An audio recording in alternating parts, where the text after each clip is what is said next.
This is Growthaholics.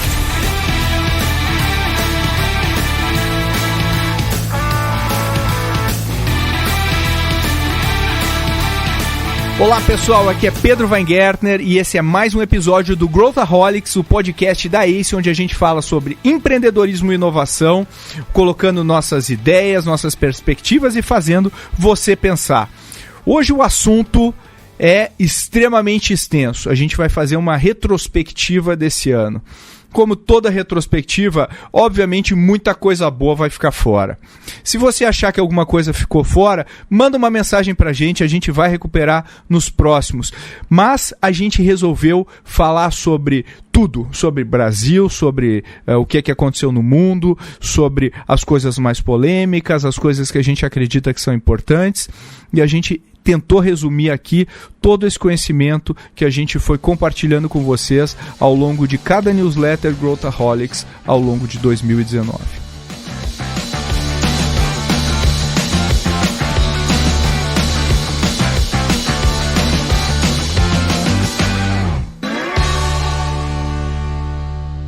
Olá, estou aqui com dois ilustres convidados, Andrei Golfeto e Luiz Gustavo Lima. Andrei, bem-vindo ao programa. Muito obrigado pelo convite, Pedro. O que você faz na ACE?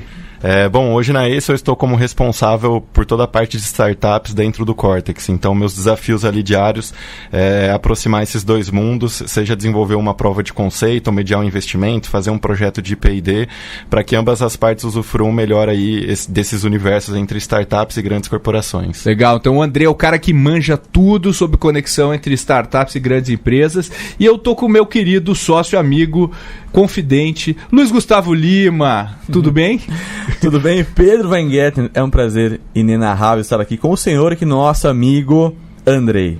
Legal, senhores. Hoje nós temos uma pauta bastante intensa, tem muita coisa, a gente teve que fazer uma seleção de notícias, de temas para discutir. 2019 foi um ano muito intenso e, na minha opinião, o melhor ano até hoje para as startups brasileiras. E hoje a gente vai tentar fazer uma recapitulação. Você que ouve o Growthaholics e assina o nosso newsletter semanal, já tem na sua caixa de entrada aí algumas dessas notícias que a gente vai falar, ou teve ao longo do ano, mas a gente quer entrar em cada uma delas e discutir o maior número de novidades de 2019 que a gente puder. Nosso guia nessa jornada espiritual e de notícias será Luiz Gustavo Lima, que tem uma lista aí de coisas que a gente juntou para falar. Conta aí, LG, quais são os destaques de 2019? Vamos lá, a gente tem bastante coisa para falar, então a gente vai passar aqui por SoftBank, por Elon Musk, por TikTok. Vamos falar das startups brasileiras, recorde de investimentos em startups brasileiras este ano. A gente vai falar da Globo investindo em startups, enfim, a gente vai falar de um monte de coisa. Para começar, vamos começar por grandeza. Por grandeza, é assim que começa. Por coisas grandes. É assim que começa. Vamos começar pelo aspecto internacional, né? Vamos começar aqui de uma maneira bem global, falando que foi a primeira vez na história da humanidade e do mundo dos negócios que uma empresa ultrapassou o seu valor de mercado de $1 trilhão. $1 trilhão, cara. Que empresa foi essa, senhores? Vocês sabem? Sabe, Andrei? Não sabe? Eu tenho medo de arriscar alguns rankings. Quem foi, branding, ou outros valores de mercado. Mas é um bom ponto, Andrei. Porque tem vários tipos de ranking. A gente não tá falando de valor de marca, né? Microsoft, Amazon, Google, Apple. Ótimo, Andrei. Fica aí, Andrei. Calma. Você já tá falando de todas. Vai lá, qual foi a primeira, LG? Qual foi a primeiríssima a romper a barreira do 1 trilhão, que é número de PIB? 1 trilhão já é número de PIB, não é mais número de valor de empresa. É um negócio espetacular o valor gerado. É isso, foi a empresa da maçã, Apple. A Apple fabricando aí hardware, tendo serviços também na composição da receita, conseguiu bater $1 trilhão logo no início do ano. Na sequência tivemos a segunda, LG. Qual foi? Jeff Bezos, Amazon. Nosso amigo já reincidente aqui no nosso podcast, o seu querido Jeff Bezos, não é à toa, também careca, só lembrando, acho que é um ponto importante, e bateu $1 trilhão a Amazon. E terceiro lugar, aquele que virou documentário na Netflix. Do nosso amigo William. Grande Bill Gates, né? William. Microsoft bate também $1 trilhão. Eu sempre falo, se a gente for dar um prêmio pela consistência ao longo do tempo, a Microsoft com certeza ganha disparado o prêmio. As ações da Apple, se a gente fizer um recorte aí de 15 anos, parece um eletrocardiograma. As ações da Microsoft, devagar e sempre. Isso aí. Devagar e sempre, steady. E a Amazon, né, não é à toa, ela domina hoje o varejo dos Estados Unidos, já está entrando no também, Brasil, né? a nuvem, vários outros serviços aí que a gente nem imagina, que às vezes são impactados de alguma maneira pela Amazon. Então a gente está entrando numa era que as empresas estão começando a valer trilhões de dólares. É uma loucura isso, é um né? negócio... É uma loucura. E sabe o que me chama a atenção nisso também? Você falando me lembrou o seguinte, que no ranking de valor de mercado, quem sempre liderou esse ranking por décadas foram as empresas baseadas em óleo e gás, né? Petróleo, bancos e indústria. Então a General Electric, por exemplo, no auge do Jack Welch como executivo do século, ela sempre liderou. E quando a gente olha agora, as 5 maiores do mundo são empresas de tecnologia. É isso aí. E só vai melhorar ou piorar, dependendo de onde você, da cadeira que você estiver sentado. E depois a gente vai falar de Brasil, né? Mas é interessante ver que no Brasil ainda nenhuma das 10 maiores daqui são ainda de tecnologia. Então mostra que tem muita coisa para vir também. E não só isso, né, Andrei? Mas se você olhar na Bolsa de Valores brasileira, o nosso estoque de empresas de tecnologia é muito baixo. Então agora, com a outra notícia que a gente vai falar, o juro baixando, e os investidores querendo entrar nesse mundo do investimento em startup, se você é um investidor pessoa física e você quer entrar nesse mundo, onde que você coloca o seu dinheiro? Não tem opções. A própria XP está fazendo IPO lá fora. As empresas brasileiras que se destacaram, que viraram unicórnios ou fizeram IPO esse ano, fizeram IPO fora do Brasil. É isso. Próximo, vamos lá. Vamos lá que tem bastante coisa. Essa é uma queridinha nossa, a gente citou aqui lá nos primeiros podcasts da Growthaholics, que é a startup dos brasileiros de 23 anos hoje, né, que é do Henrique e do Pedro, que é a Brex. A Brex. Abriram a startup lá no Vale do Silício, foram para lá e ela já está avaliada em 2,6 bilhões de dólares. Olha aí. É uns caras que... A história é interessante, né? Eles foram lá, foram criar um negócio que não tinha nada a ver com a Brex. E aí eles começaram a pensar, peraí, o que a gente é bom? O que eu sei fazer? Porque eles já estavam aqui, né, na Pagar... Não sei Pagar.me. Pagar.me, se é Pagar.me ou Pagar.me. Acho que é Pagar.me. Mas a Pagar.me, que é uma empresa que estava associada a Stone, né, no passado, eles conseguiram tracionar bastante aqui. E eles usaram a experiência que eles adquiriram com a Brex. E daí basicamente é democratizando o acesso a produtos financeiros para o cara que está fora do grid. Essa é a proposta de valor. Que o mercado tradicional não olhava com bons olhos, né? Por risco de crédito, por inadimplência, esse tipo de coisa. E eles criaram uma lógica, uma inteligência onde empreendedores olhando e fazendo serviço, né, Andrei? Para empreendedores, e que aqui no Brasil, um ano depois, a gente está trazendo essa notícia porque eles, mais do que unicórnios, já estão no 2,6 bi, por isso que a gente está falando deles, mas a empresa não começou esse ano, começou ano passado, mas especialmente porque aqui no Brasil já tem várias startups copiando o modelo de criar crédito, produtos financeiros para empreendedores, né? Perfeito. Acho que o case deles é muito interessante porque mostra que não existe idade para se empreender, mas desde cedo eles conseguiram pegar mentores de peso. Então eles se apoiaram muito, se vincularam à Fundação Estudar, à rede ali, a ONG do Jorge Paulo. Eles possuem mentores de alto escalão que conseguiram abrir muitas portas também. E a gente vê hoje essa tendência no Brasil, né, da fintechnização, né? Todo mundo querendo virar fintech, oferecer crédito, antecipação de recebíveis e câmbio e diversos tipos de produtos, que vai ser uma guerra e uma disputa bem interessante no médio e curto prazo. Boa, daqui a pouco, quando a gente chegar no Brasil, a gente aprofunda nesse tema aí. Podemos seguir? Vai lá. Agora vai entrar um polêmico aqui, seu Pedro Weingart. Polêmica, eu já até imagino, esse o Pedro gosta. Agora vai... Polêmica com a gente. Bom, então agora um tema polêmico o nosso querido SoftBank, megalomaníaco SoftBank, com todo o poderio, e o WeWork. Fala aí, Pedro, o que você acha do que aconteceu em 2019 nessa relação WeWork-SoftBank? Olha, o nosso amigo Masayoshi-san, que é o líder da WeWork, do SoftBank, agora da WeWork também, mas do SoftBank, é um cara extremamente visionário. A história dele merece ser estudada desde pequeno, né? Como que ele conseguiu fazer o que ele fez. Hoje ele é um cara extremamente visionário, ele criou o Vision Fund, que é um fundo da visão dele, que a inteligência artificial, etc., vai dominar o mundo. E ele apostou na WeWork como um dos business que poderiam fazer parte dessa visão.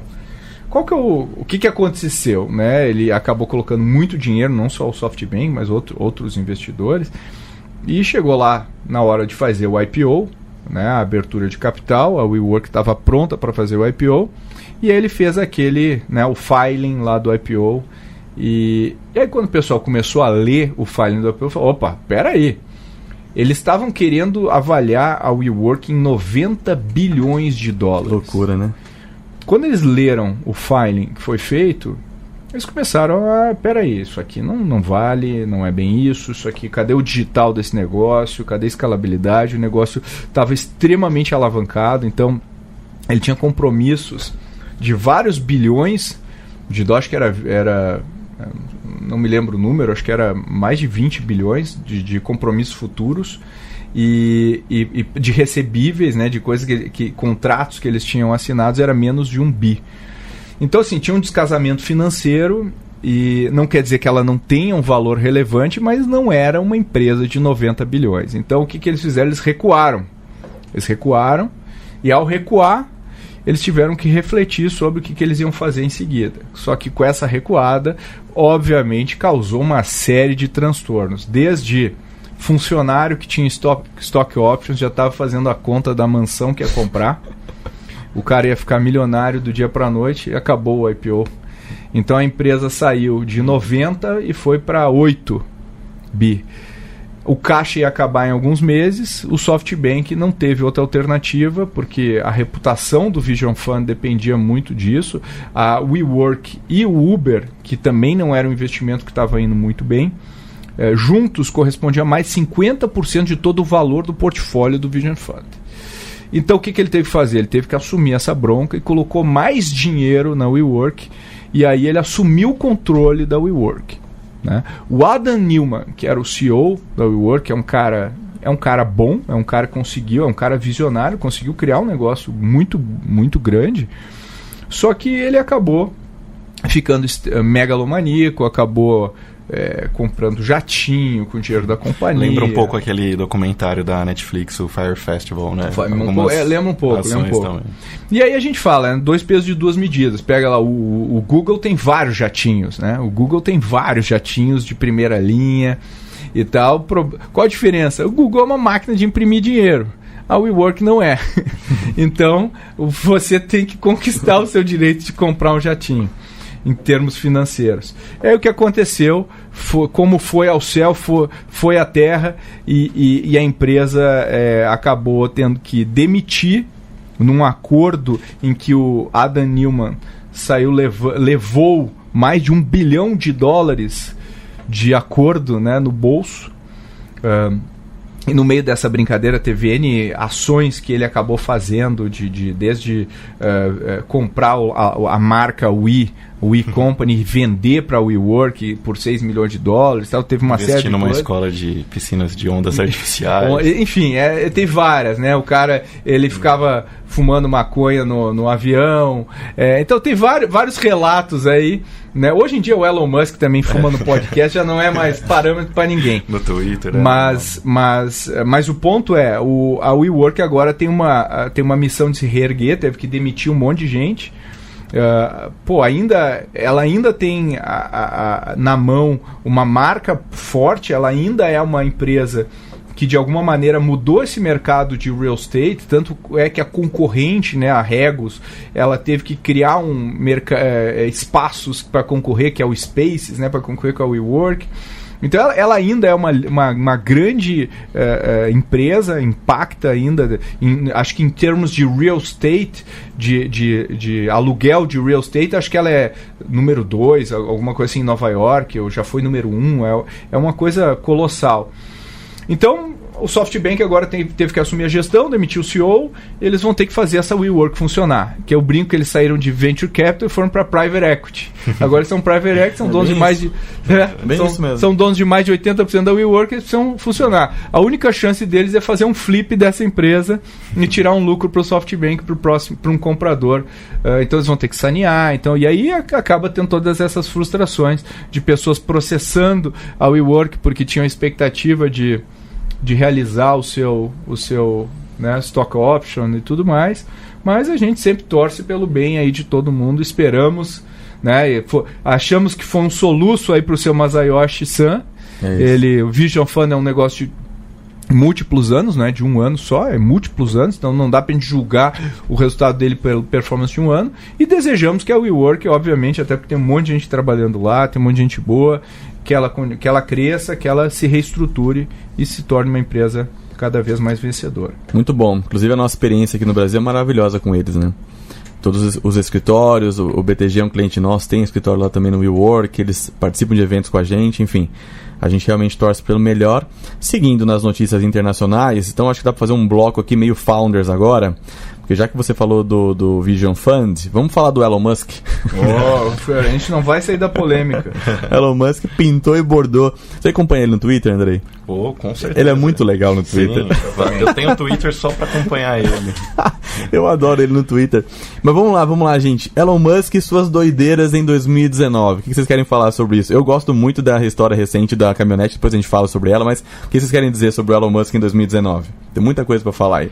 Tem bastante, né? Acho que é um empreendedor que muitos brasileiros aqui admiram pela disciplina, pela execução, pela visão que ele tem também. Acho que em termos de setar ambição, o que inspira as pessoas, o jeito que ele diversifica o portfólio dele é quase sempre muito estratégico e interessante. Lembra um pouco até corrida espacial, o jeito que ele vai desenvolvendo e projetando as coisas também. Acho que um bacana para a gente começar a falar é do Starlink, né? Que é o projeto que ele vem desenvolvendo para democratizar o acesso à internet de alta velocidade para todo mundo. E isso começou a gerar um certo tipo de polêmica, porque no projeto ali dele, bem ambicioso, ele quer lançar cerca de 15 mil satélites, né?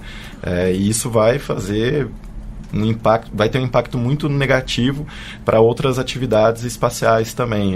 Vai começar a ter como se fosse um congestionamento, uma certa poluição espacial, né? Um negócio meio que parecia de filme lá dos anos 2000, mas está se tornando realidade, né? Mas é um projeto que ele começou esse ano a lançar os primeiros satélites e ainda vai dar muito o que discutir também com outros players espaciais.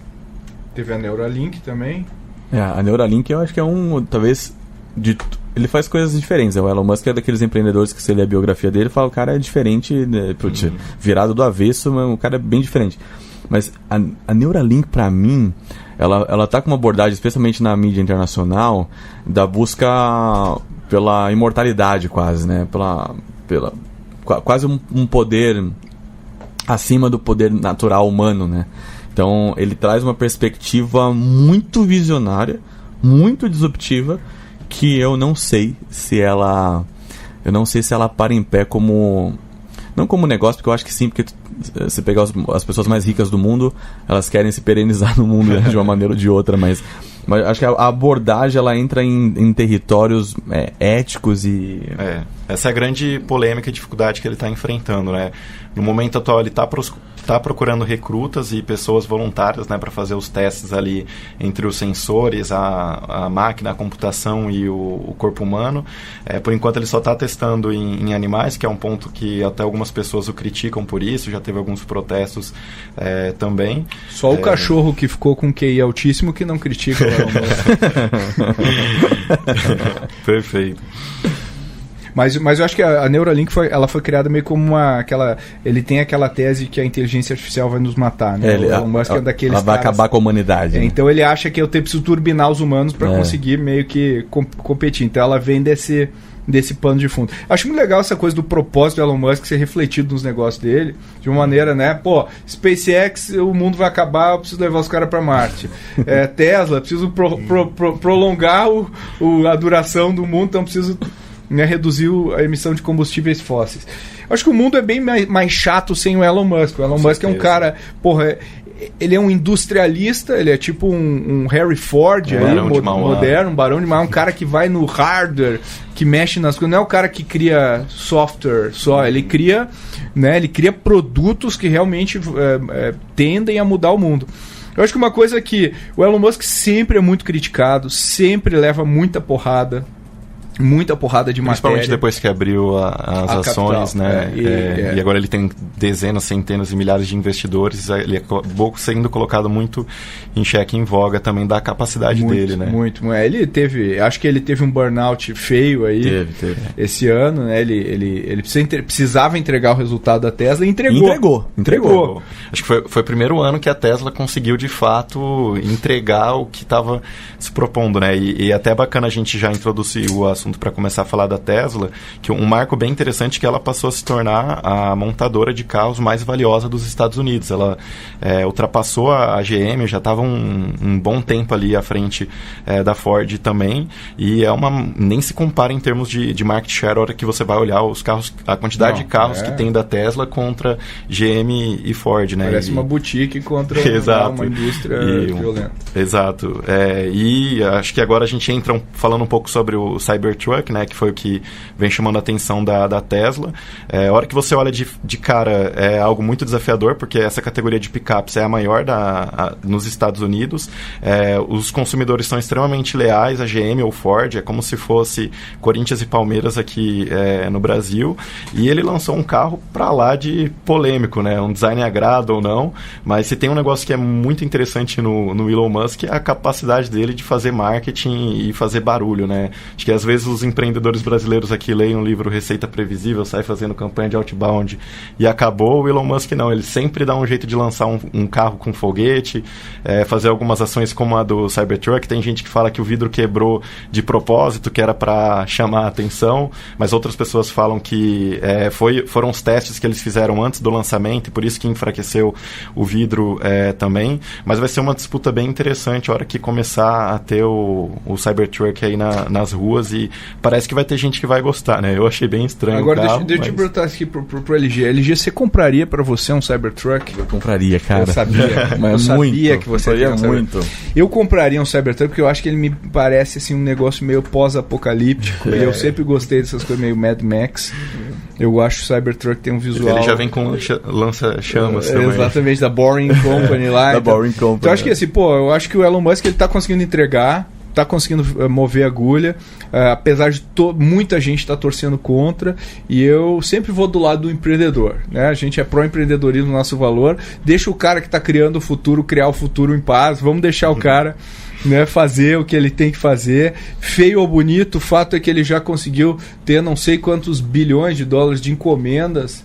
A gente pode questionar se na hora da conversão o cara vai converter, porque ele tinha pago $100 para reservar. Mas, tem muito interesse no carro. E, então, acho que... vamos... Nós aqui daí somos do time Elon Musk, né? A gente acredita que o mundo é mais legal com Elon Musk nele. Muito mais legal. Vai lá. Realmente, né? Nosso valor pró-empreendedorismo, na perspectiva do Elon Musk, ela é totalmente aplicada. Acreditar na mudança de mundo pragmática que faz, enfim. Aí, se você está ouvindo, puder fazer uma montagem com o LG dentro de um Cybertruck, a gente vai publicar nas mídias sociais da Ace, fica um compromisso aqui nosso. Tá bom?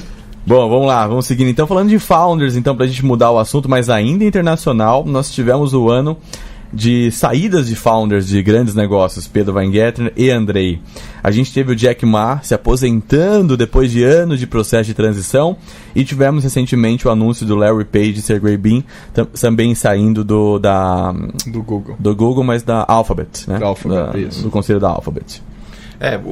Do Jack Ma já faziam quase uma década, né, que ele estava se preparando para a sucessão. Ele teve todo o cuidado e carinho em informar e preparar o sucessor dele, que é um ponto muito importante para a continuidade e perenidade dos negócios. A Alibaba, como um player internacional no varejo, acho que é a grande competidora aí para disputar com a Amazon e fazer o mercado sair ganhando como um todo, e tem uma grande representatividade com todo o movimento que a gente vê foi crescendo de empreendedorismo na China também. Então é um case que vale muito a pena estudar a própria biografia dele. A gente recomenda para os nossos empreendedores na ACE também que ele acaba tendo alguns princípios de liderança, gestão, inovação bem legais e aplicáveis também a negócios brasileiros que, em termos comparáveis de mercado consumidor, Brasil e China tem algumas coisas bem semelhantes também. A gente falou agora há pouco do Elon Musk, mas tem um debate bom deles, né, Pedro? Do Elon Musk com o Jack Ma. Falando sobre inteligência artificial. Nossa, parece que o Elon Musk quer se suicidar no debate. Ele fala assim, não, mas isso aqui dá um argumento técnico, daí o Jack Ma, não, porque o importante é as pessoas têm a alma. E aí o Elon Musk, tá, mas não é o que eu tô falando. Então, vale a pena. Vamos botar no show notes aí, Rê. A gente bota o Jack Ma falando com o Elon Musk, debatendo. É um bom debate. É um bom debate. Eu lembrei disso porque é o seguinte, o Andrei falando sobre o Jack Ma agora, eu li uma análise da Inc. Magazine semana passada, falando que 75% dos super high achievers, eles vêm de famílias com problemas, assim, problemáticas.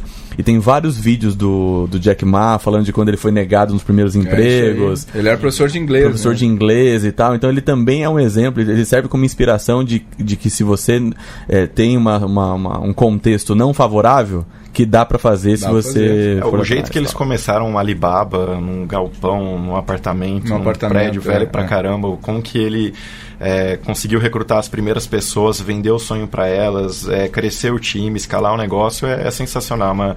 É uma trajetória que pouco se fala, né, aqui no Brasil, mas que vale a pena explorar e ler no detalhe. Interessante que ele deu participação para quase todas essas pessoas, se não todas. Aquele grupo de 30 ali que começaram. E acho que quase todas são ou bilionárias ou próximas de se tornar bilionárias a partir daquele... Quem diria, né, que naquele apartamento, naquele muquifo lá do Jack Ma, os caras iam criar uma empresa tão grande. Muito bem. Aí quer falar um pouco agora sobre o Larry Page e o Sergey Brin? O Larry e o Sergey, eles já estão aí há algum tempo pensando como que vai ser. Teve o Eric Schmidt, foi um cara importante aí na história do Google, né, que foi a supervisão adulta aí durante muito tempo dos empreendedores, assim como a Sheryl Sandberg era no Facebook, e sem dúvida o cara o Adam Neumann precisava na WeWork, né? Mas eu acho que foi uma transição. Me parece que eu não sei pronunciar o nome do Sujai, como é que fala? O Sungar. Enfim, é um nome indiano e ele já era o CEO do Google já há algum tempo. Então e o Google corresponde a mais de 80% das receitas do Alphabet. Então, na prática, não mudou muita coisa no dia a dia. E eles vão se dedicar aí a... Tá certo, vão ficar passeando com o Jack Ma né, por aí ao redor do mundo num dirigível. E o Google segue com outras apostas bem interessantes, né? Seja em carros autônomos. Também o Google tem um projeto de democratizar acesso à internet para toda a humanidade. Também está na disputa do assistente de voz. Casa inteligente. Exato. E cloud também briga de frente a frente com os grandes players do mercado. Então segue sendo uma holding bem competitiva aí também, apesar da mudança de comando. Continuam sendo uma máquina de imprimir dinheiro e continuarão sendo por alguns anos ainda. Continuam. Então eu vou aproveitar para fazer uma menção honrosa aqui, que a gente falou do Jack Ma como China, e já a gente vai continuar falando da China, mas eu quero fazer uma menção à Índia, porque dado que você puxou o Sundar, o Satya Nadella, que é da Microsoft, também é indiano. E a gente tem um movimento de tanto o ecossistema empreendedor, startups, como de empresas assim, internacionalizando, sendo indianos. E a gente, como brasileiro, faz muito sentido olhar para a Índia com essa perspectiva, né? Sem dúvida. Em termos de capital humano para times de engenharia, desenvolvimento, programação, não tenho o que falar. É a melhor relação custo-benefício. Algumas startups no Brasil aqui já estão usando também centenas de desenvolvedores indianos ali também no seu dia a dia. Realmente é um case que vale a pena olhar quanto o desenvolvimento de ecossistema empreendedor em um país emergente. Muito bem, menção honrosa feita, vamos mergulhar na China, senhores. Vamos falar de algo aqui, Andrei, que seria bom você cantar ou dançar simultaneamente. Vamos lá. Ni hao, vai lá. Estamos falando de TikTok, senhores. TikTok. O Andrei, que é fã da Kesha, estava mencionando a música TikTok da Kesha, mas não é sobre a Kesha que a gente vai falar aqui. Ainda tá nativa a Kesha, Andrei? No meu Deezer tá pegando até hoje. mas o TikTok está muito nativa, né, LG? Quando a gente rodou os números do TikTok, você se surpreendeu. Me surpreendi. Qual foi a sua surpresa? A minha surpresa porque é o seguinte, eu entrei no TikTok um tempo atrás, fiquei lá vivenciando, experienciando, etc. E aí quando a gente estava aqui discutindo para falar sobre as notícias, você lembrou do Snap, né? Porque para mim não é uma realidade mais o Snap, mas o Snap continua indo bem na bolsa. No entanto, o ritmo de crescimento dele é muito menor do que era, naturalmente. E a minha surpresa foi o número absurdo que a Renata trouxe pra gente de usuários do TikTok. Só na China, né? Só na China. Não, mas hoje ele invadiu os Estados Unidos, ele é uma rede importante nos Estados Unidos. Que o número chinês ele é monstro, né? Sim, qualquer coisa, se vai razoavelmente bem na China, é o maior do mundo. Sim. Exato. Então vamos para os números, Renata. Me lembra que o TikTok já tem 1 bilhão de usuários ativos no mundo. 1 bilhão. E 50% tá na China. Esse foi o choque. 50% na China não é tão choque assim, porque de fato a China é um monstro, mas 1 bilhão de usuários. Só para vocês terem uma ideia, o Facebook, desde os dormitórios de Harvard até hoje, tem 2 bi de usuários no mundo. Juntando ainda o Instagram, o WhatsApp e o Facebook. Isso, tudo. Ô Andrei, você usa o TikTok? Não uso. Não uso. Fiquei interessado agora. Vamos assumir um compromisso público agora aqui, Andrei. Então vai ser o nosso representante lá. Então o Andrei vai entrar e vai ser o cara que vai produzir conteúdos aqui da Ace no TikTok, com músicas e danças. Legal, mas olha só, Mas é um fenômeno, né? Não, os americanos ficaram preocupadíssimos porque imagina só, entrou um chinês lá e eles estão abrindo todos os dados, estão abrindo tudo, cantando musiquinha, mas estão lá compartilhando dados e abrindo informações para a China. Então acho que o TikTok é um bom exemplo de quase um cavalo de Troia de negócios que o pessoal aderiu muito rápido. E é uma rede social, né? É uma rede social. A gente avalia centenas de startups toda semana e é um dos modelos de negócios mais difíceis de se parar de pé, né? Rede social. A gente não consegue contar mais que 10 aqui. Rede social brasileira, por exemplo, é muito difícil se ela não for bem nichada também, né? Então mostra que realmente encontrando oportunidade, um nicho ali, você consegue entrar no mercado, por mais que existe uma competição muito acirrenta. Muito bem, seguindo então aqui a vida, porque tem muita coisa pra falar. O ano do streaming, esse é bom também, hein? O ano do streaming. Nossa, esse é bom demais pra falar. O ano que nunca mais o mercado vai ser igual. Eu já tô me imaginando ano que vem assinando mais serviço de streaming, gastando quase o mesmo que eu gastava com TV a cabo. Porque a hora que a gente vê assim, vão ser uns 5, 6 opções de serviços disponíveis e no total ali vai dar o que a gente pagava com a Eu vi TV a cabo, uma né? charge esses dias, mais charge do que meme, que é exatamente isso. De um lado tinha quanto que eu gasto por TV a cabo, aí do outro lado tinha o mesmo valor, só que somado por diferentes streamers, assim. A gente precisa assistir o Baby Yoda. E essa é a razão pela qual a gente vai assinar todos esses serviços. Mas o streaming, ele hoje é uma realidade no mundo inteiro. A gente já mudou os hábitos no Brasil. A Netflix já disse que vai fazer novela no Brasil.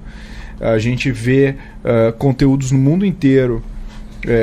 A gente nunca viu tanto dinheiro indo para conteúdo no mundo. Porque todos esses caras aí que a gente fala, até a Apple que fez uma estreia bem né, no seu serviço de assinatura. Alguém já viu as coisas da Apple? Não, né? Pois é, that's the point. Ninguém viu as coisas que a Apple criou, o Apple Plus. Acho que eles criaram uma estratégia de delivery complicada, não tem um app e tal, é dentro das coisas deles. Tem até um programa lá do Jason Momoa, sabe? Aquele que era o cara do Khal Drogo e o Aquaman. Ele é um programa que ele é uma série que ele é cego, que todo mundo é cego. O mundo, depois de não sei quantos milhões de anos, 1000 anos, todo mundo é cego. E eu comecei a assistir, eu não consegui ver. Mas o ponto é, todos esses serviços de streaming, o valor é muito baixo.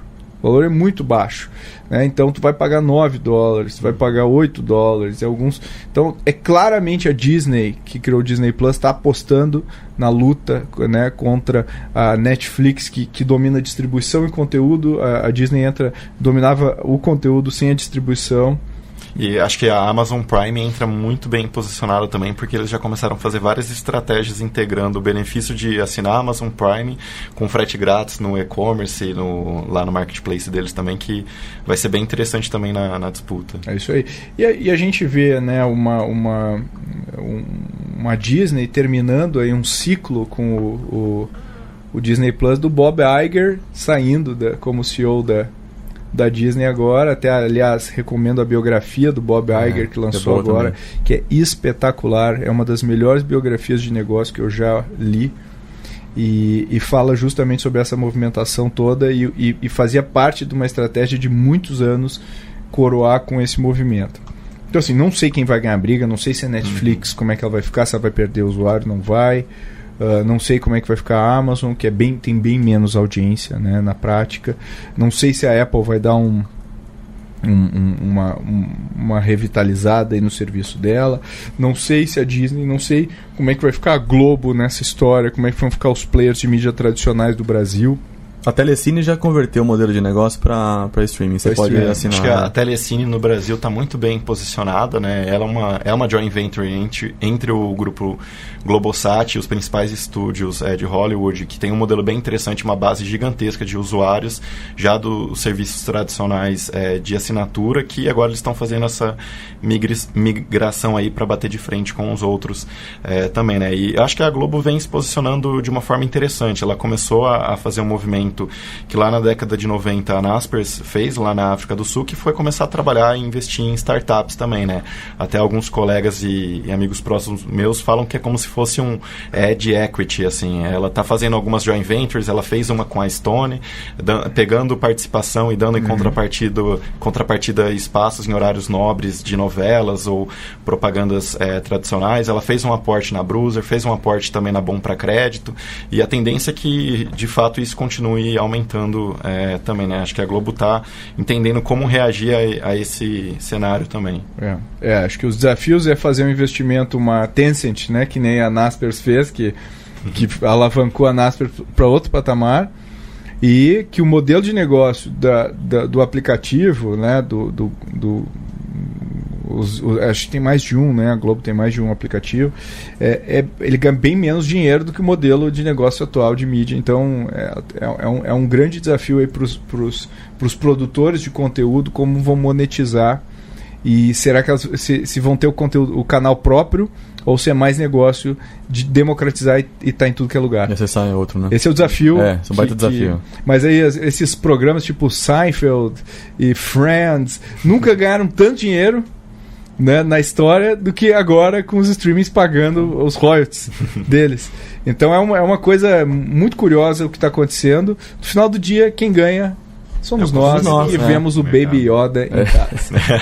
É isso. Só 2 pontos para encerrar esse assunto. Acho que, como empreendedor, né, olhar a perspectiva de business model innovation, a inovação em modelo de negócios, e de fato está absolutamente comprovada a inovação desse modelo de negócio, né? É isso aí. E também a disseminação do quase monopólio, que a gente está falando um pouco, de Hollywood. Acho que ele abre um leque gigante para produtores de conteúdo no mundo todo terem um lugar para distribuir seus conteúdos, né? É isso aí. Para quem produz conteúdo, essa é a época de ouro que acho que vai durar alguns anos ainda de conteúdo. Então, reta final da Internacional, vamos juntar 2 coisas em uma só. Salesforce comprou o Taboo e os IPOs tech de Zoom, Slack, Uber, Lyft e Pinterest. O da Salesforce chama muita atenção, porque ela é uma startup que influenciou muito o ecossistema brasileiro, né? Hoje, grande parte das startups brasileiras seguem o modelo SaaS de recorrência e são focados no público corporativo B2B. É um modelo que a Salesforce começou lá atrás. Hoje ela já tem... Soube se reinventar, né? A Salesforce se reinventou muito bem. Exato. Hoje ela já tem um portfólio bem amplo e bate de frente em outros mercados também, como desde cloud, inteligência artificial também, disputando ali com a IBM. IBM, e ela fez a terceira maior compra no mundo tech americano, né, que foi o Tableau aí, que nossos amigos que são cientistas de dados, que trabalham com Big Data, devem conhecer. Um valor aproximado de 15 bilhões de dólares, só como referência, né, o do WhatsApp foi aproximadamente na casa dos 20 bi, e o LinkedIn, quando a Microsoft adquiriu, na casa dos 25 também. Então, são as duas únicas acima do Tableau. As duas únicas acima. Então foi bem expressivo assim também no mercado americano, e muitas pessoas próximas que trabalham com dados dizem que foi sensacional, porque realmente a ferramenta é muito boa do Tableau. Ele é para visualização de dados, ele é muito bom. E só um comentário também ainda sobre a Salesforce, também menção honrosa. A gente estava falando dos founders agora, e aqui vale o link, né? O Mark Benioff, ele é a antítese do CEO tradicional, né? Então, de construir um baita negócio, está no meio do Silicon Valley, e é o cara que, para quem acompanha tanto no Twitter quanto nas notícias, podcasts, ele levanta uma bandeira fortíssima da humanidade, né, lá no Silicon Valley, por exemplo, dos moradores de rua, do problema seríssimo que eles têm lá de preço de aluguel e compra de casa. Ele faz doações grandes para promover uma melhor distribuição. Então, ele tem um posicionamento pessoal muito inspirador também. E é um grande inovador. Eu acho que o Mark Benioff é um grande inovador. Tem o livro dele, acho que é Behind the Clouds. Behind the Clouds, isso. Que é muito legal também. Bom, e os IPOs? E aí, o que vocês acham? O que você acha, Andrei? Dos IPOs. No final do dia, né, o que deu... Quase todos não deram tão certo, né? Não atingiram a expectativa que o pessoal tinha, né? O mercado tinha, né? De precificação. O Uber, o Zoom. O Zoom foi até o que conseguiu ter uma performance melhor, né? Ele já chegou para fazer o IPO, ele já tinha uma certa lucratividade, então ele conseguiu ter um retorno interessante. O Slack sofreu muito por conta da pressão que o Microsoft Teams colocou, né? Que foi um case que a gente já até falou aqui no podcast também, quanto que a Microsoft ela conseguiu encontrar um canal ali bem estabelecido, e o Slack demorou, não que ele demorou, né? Ele vem crescendo, mas ele segue até uma metodologia que eu vi muito se falar esse ano, que é o PLG, né? O Product Led Growth. Ele vai entrando, vai crescendo devagar, vai melhorando o produto, e a Microsoft numa virada ali conseguiu rampar bem mais rápida que o próprio Slack.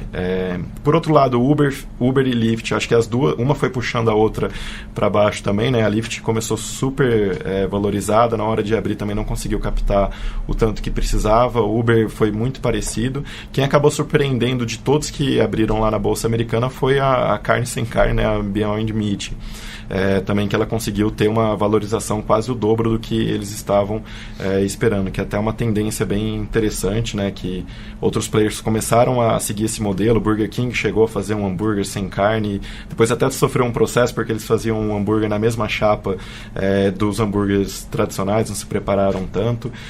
Foi um ano assim que eu acho só um comentário, para quem é de fato vegano, então vegetariano, que leva extremamente a sério isso, fazer a mesma chapa da carne tradicional, o hambúrguer que baseia, não faz o menor sentido do mundo, né? Então por isso que foi grave nesse sentido. Exato, perfeito. Mas e junto com esse tem a Impossible, tem aqui no Fazenda Futuro, aqui no Brasil Fazenda também. Futuro do Brasil, recebendo aporte aqui esse ano. Inclusive o produto é bom demais. O produto é bom. É uma tendência, né? Que a gente vê as pessoas aí adotando o veganismo, se preocupando mais. Não faz sentido nenhum a gente ir lá matar a carne, vaca não foi feito para isso, né?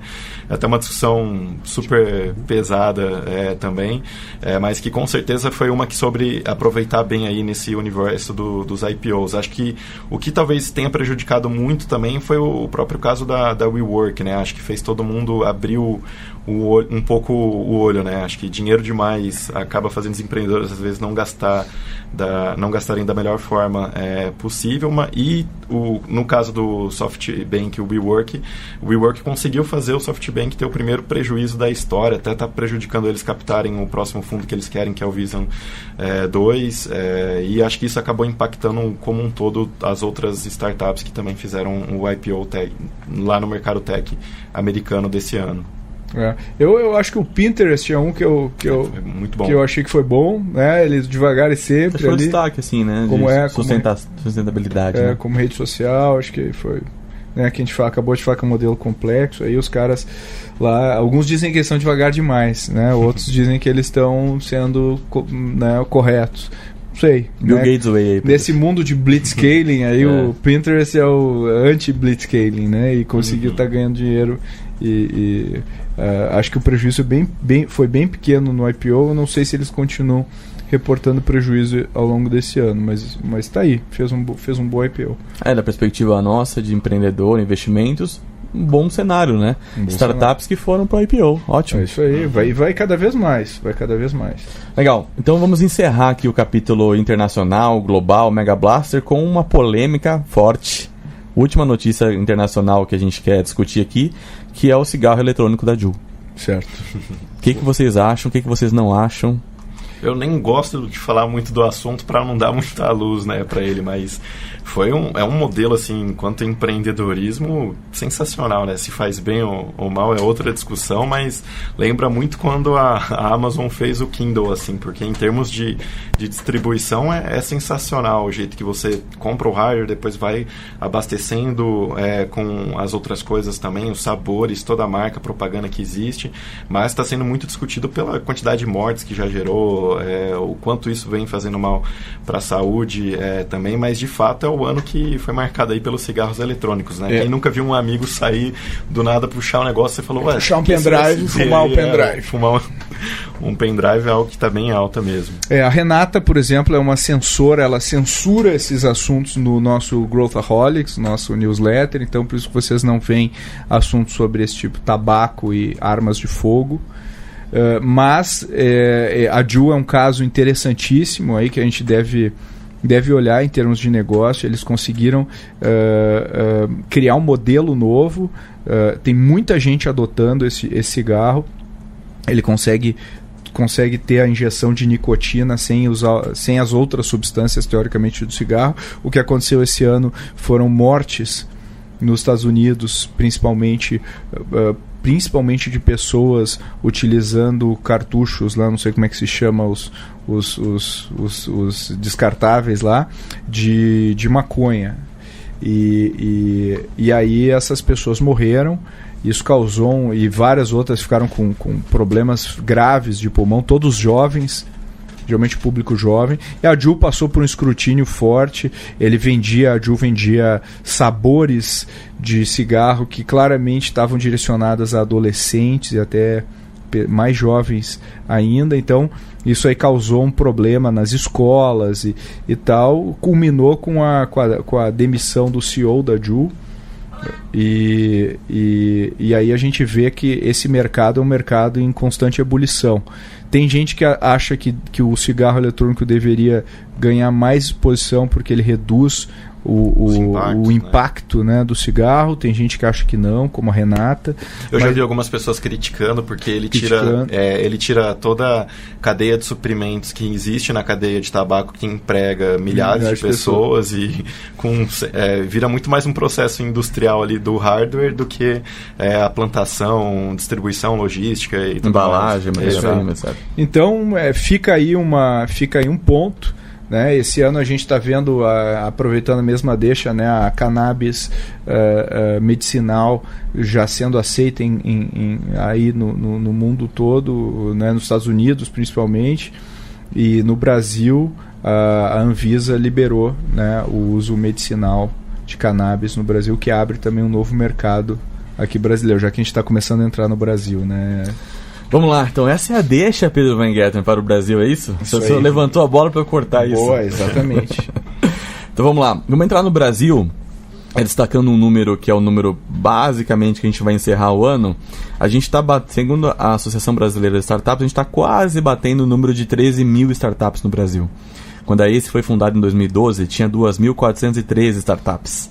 E 7 anos depois, aí quase, é isso, né? Mais de 7 anos depois, 13 mil startups. Então a gente está vendo, já a gente vai entrar no assunto de investimentos, que o nosso ecossistema está cada dia mais maduro, com empreendedores mais dedicados e o tema empreendedor, empreendedorismo, empresário migrou para as startups, né? Ele tem uma tendência forte das pessoas demonstrarem em pesquisas, demonstrarem em seus empregos o desejo por novas iniciativas, seja por empreender, seja por intraempreender, né? É isso aí. Então esse é o primeiro destaque. Associado com isso, o Andrei deu uma pincelada agora há pouco sobre a fintechização das startups. O que você quer dizer com isso, Andrei?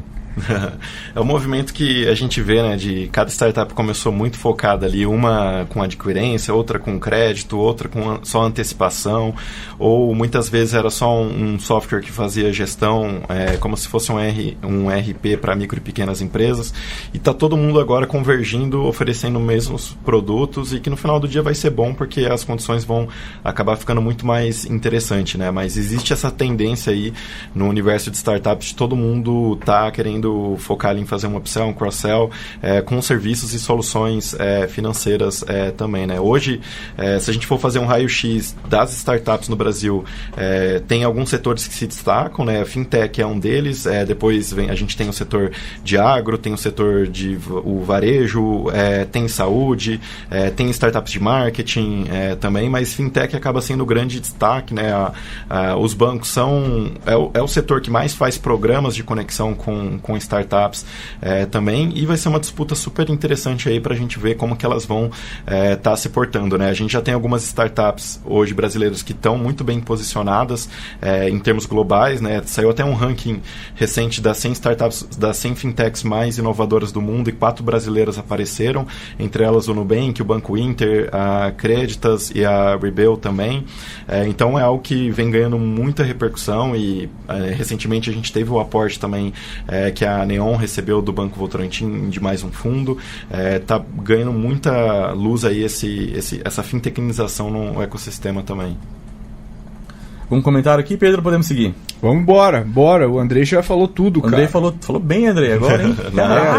Eu acho que talvez um comentário é que tem muita startup que está aproveitando esse rabo do cometa aí e não fatura direito no seu core business e está tentando fazer um puxadinho fintech para justificar seu negócio. E às vezes o que é ruim, até os empreendedores muitas vezes vão fazer rodadas de captação para conseguir financiar esses puxadinhos, e ela não conseguiu nem encontrar aquilo que ela queria, né? Hoje, como o Pedro introduziu no começo, né, com a queda agressiva da Selic, juros baixos, tá todo mundo querendo mudar mais para investimentos em rendas variáveis. Venture Capital vem sendo uma opção, e a gente já alcançou a marca de 9 bilhões de reais investidos em startups no Brasil, que é praticamente quase o dobro, assim, né, do ano anterior. Então, vem mostrando que tem muita coisa ainda por vir. É claro que a maioria desse dinheiro é de fora, ainda tem muito anjo começando, surgindo aqui no Brasil, né? Todo mundo hoje está querendo ser um investidor anjo também. Tá tendo uma supervalorização, porque os deals praticamente se manteve a mesma quantidade do ano passado, né? A gente deve fechar o ano aí entre 210, 220 deals em startups. Ano passado foi bem parecido aí com isso, e mostra que praticamente então o valuation aí dessas rodadas quase aumentaram aí em termos de 40%, 50%, né? A gente que... Peraí, Andrei, você engatou uma primeira aqui. Quem me conhece sabe que às vezes eu não paro, agora o Pedro vai... Só faltou um pandeirinho para você cantar um repente aqui. Mas o que eu acho que faltou reforçar aqui no teu ponto, porque tu falou muita coisa importantíssima. Uma delas foi, cara, a gente vai bater quase 9 bilhões muita coisa investidos em startups. 9 bilhões de reais investidos em startups no Brasil. Claro que esse dinheiro vem de fora. De fora. A grande maioria, inclusive... 90% praticamente. Praticamente 90%. Os nossos amigos do SoftBank, inclusive...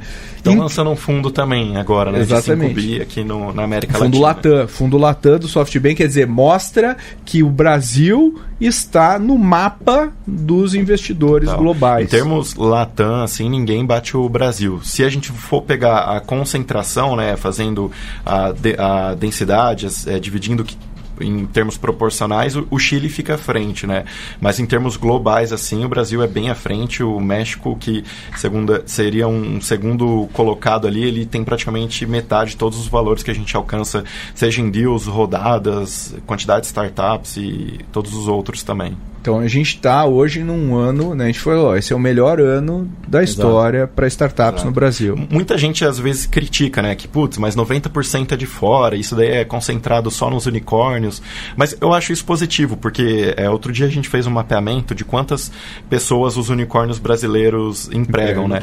Passa de 15 mil pessoas, então imagina, são 15 mil pessoas vivendo um ambiente de crescimento acelerado, sendo formados, para depois ir lá e fazer uma próxima geração de empreendedores. vão empreender, vão ajudar, vão trabalhar em outras startups. São profissões novas sendo profissões novas. criadas, né? Como produto e uma série de outras também. Esse é um ponto, né? Essas empresas não têm matéria-prima de capital humano para contratar, então elas têm que recorrer à formação dentro de casa. Então essas empresas também estão formando essas pessoas para o mercado. É isso, e acho que tem uma observação aqui que a gente fala muito de desemprego no Brasil, mas se você olhar a quantidade de vagas nas startups brasileiras, é um negócio absurdo. Então se você que está ouvindo a gente quer fazer uma transição de carreira ou não está trabalhando, está procurando um emprego, busca por vagas em startups, olha as competências que são demandadas, são exigidas, são necessárias e vá atrás, faz cursos, dá um jeito, né, Andrei? O YouTube hoje tem tudo, praticamente. Que tem emprego em startup no Brasil hoje, tá? Isso é bem importante, bem sério. E fazendo uma puxadinha também aqui para um cenário macroeconômico, a gente falou um pouco antes de que é muito positivo esse aumento dos investimentos no Brasil, ao mesmo tempo que o tema investimentos ele cresceu muito no Brasil em 2019, muito puxado pela taxa de juros, né? Então, com taxas mais baixas, a Selic, por exemplo, estava dando uma olhada aqui, que a gente teve no meio do ano uma Selic de 6,5%, neste momento ela está em 5%, com a perspectiva de poder descer ainda mais para 4,5%. Esse é um cenário macroeconômico absolutamente favorável para novos produtos financeiros, para novas oportunidades, novos ativos financeiros, onde startup se beneficia, tanto por investidor anjo, quanto pelo próprio mercado de VC, Venture Capital, né? Ou seja, esse foi o melhor ano e só vai melhorar. Só vai melhorar. Ontem, né, Andrei? Acho que o BTG lançou um vídeo falando sobre o Venture Capital, enfim, a diversificação dos investimentos também partindo para produtos financeiros com risco maior, ao mesmo tempo que com boas possibilidades. Não foi ontem, tá, LG? Foi algumas semanas atrás. Foram algumas semanas atrás. O dia que você estiver ouvindo esse podcast já passou o meu ontem. Exato. Diz a Renata aqui. Acho que um desafio aí para a gente acompanhar os próximos passos no ecossistema brasileiro é a questão da justiça e a regulação, né? No começo do ano a gente teve alguns episódios. Calma. Esse é o próximo tema. Calma, Pega o pandeiro. João Kleber aqui. Para. Legal. Mas emenda, vamos lá. Então, o penúltimo assunto nosso aqui é o assunto de disputas. E a gente tem duas disputas para falar aqui. Uma é disputa de justiça, né? Que tem a ver com os patinetes, quando ele estava começando a falar, mas também tem a ver com a log. Depois tem uma outra disputa que é a disputa de mercado mesmo. Vamos começar com a disputa judicial. Patinetes, o que aconteceu no primeiro semestre? Eu andei muito de patinete. Gastei uma grana, caro pra caramba. Teve uma... acho que a Yellow começou muito bem posicionada no mercado, né? A fusão ali entre Yellow e Green formando a Grow.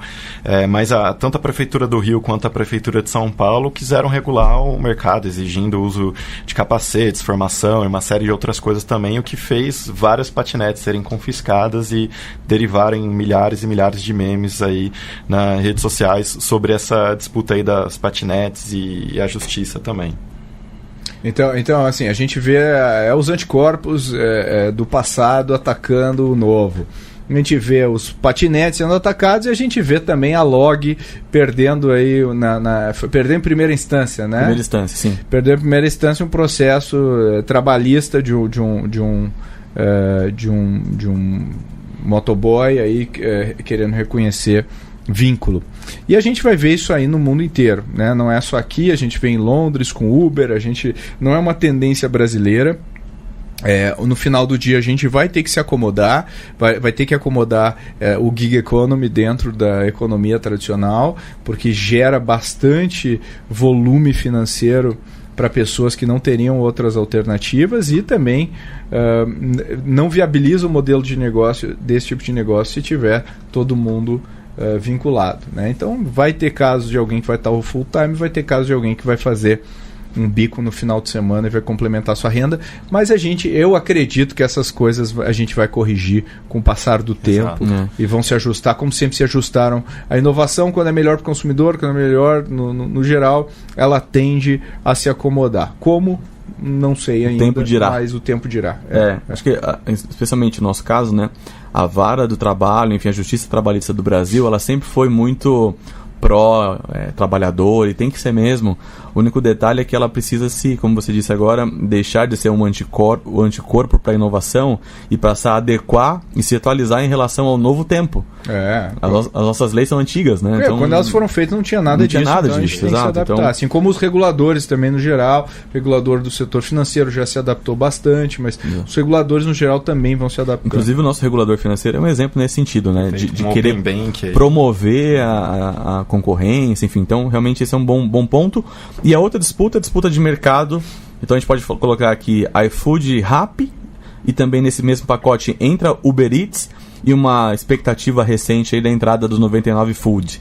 Então muitas opções para o consumidor escolher a sua comida. Que não conseguiu se manter, que foi a Glovo. Que saiu do mercado, né? Ficou um tempo, porque é uma disputa muito cara, né? Quem consegue investir mais ali para trazer o consumidor, esses negócios B2C tem essa características de ter que fazer um investimento alto, quando a gente está falando desse modelo de marketplace também, mas vai ser uma disputa bem interessante, né? Cada um com a sua proposta de valor, um pouco mais amplo, o outro tem uma rede melhor de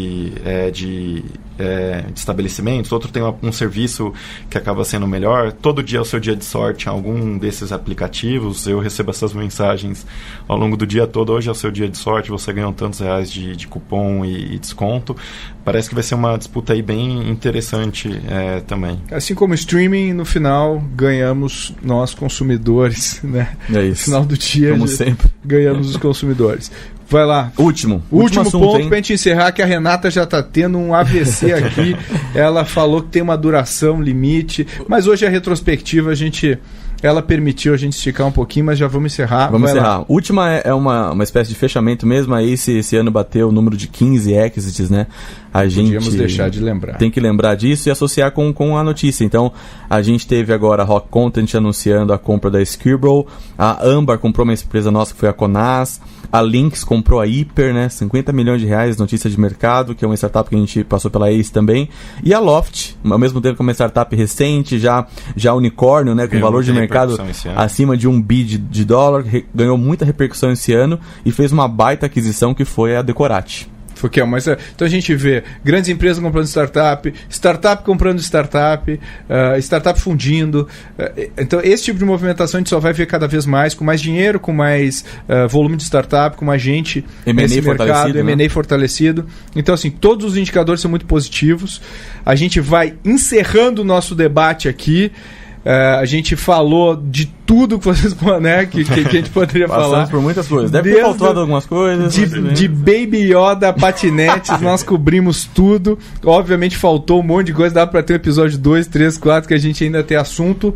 Mas acho que deu para dar um resumo. Se você ainda não assina o Growthaholics, para receber essas notícias todas quentinhas no seu e-mail, menos cigarros, porque a Renata não deixa, assine no nosso site Growthaholics, ou bote assinar Growthaholics no Google. Você vai receber toda quinta-feira o e-mail da ACE. E se você gosta do Growthaholics, nosso podcast, por favor, faça uma ação, faça uma boa ação com quem você gosta, e indique para essa pessoa um podcast onde ela vai ter insights, onde ela vai descobrir coisas novas e vai se informar, se divertindo com esse time super legal e informal que transmite os conhecimentos toda semana para vocês. Então, comente, compartilhe e muito obrigado pela audiência. Até a próxima.